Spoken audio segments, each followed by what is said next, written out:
Williamsburg County appeared before a judge in Columbia this morning for the first time on charges of corruption. Our Ann McGill was there for the hearing. Suspended Williamsburg County Sheriff Stephen Gardner and former supervisor Tiffany Cooks are charged with embezzlement, misconduct in office, and money laundering.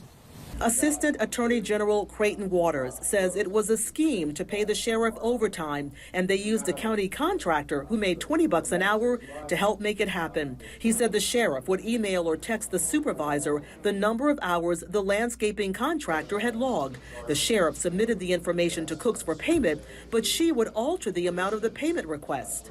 So when Supervisor Cooks would send email to staff, to the treasurer, to get these checks cut from the ARPA account, she would not only include the time that this individual actually worked, but an additional much larger amount, supposedly for different things like equipment use or equipment rental or things like that. Waters says the contractor would then cash the checks, keep his pay, meet the sheriff somewhere, and give the sheriff the rest of the money. Investigators say the contractor was a friend of the sheriff's and that both the sheriff and Cooks asked him to help with the transactions.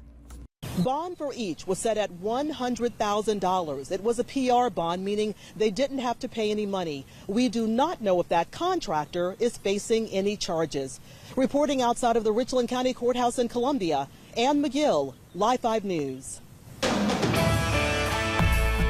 We are ending our week with beautiful weather, and tonight and Saturday will be the perfect time to enjoy these warm temperatures and sunny skies before the potential storms move in on Sunday. Yeah, we're going to kind of keep an eye on that, giving you the first alert to this today, Raphael, because Sunday around lunchtime we could see some stronger storms movies. Tomorrow is going to be a big outbreak across the south. Could be a lot of tornadoes. Our thoughts and prayers with the folks Alabama, Mississippi, in those places. In fact, let me go ahead and take you over to the big board and show you what the Storm Prediction Center, which is out in Norman, Oklahoma, what they are talking about for tomorrow. Very rare, high risk across Alabama, parts of Mississippi, all the way back on up into the Tennessee Valley.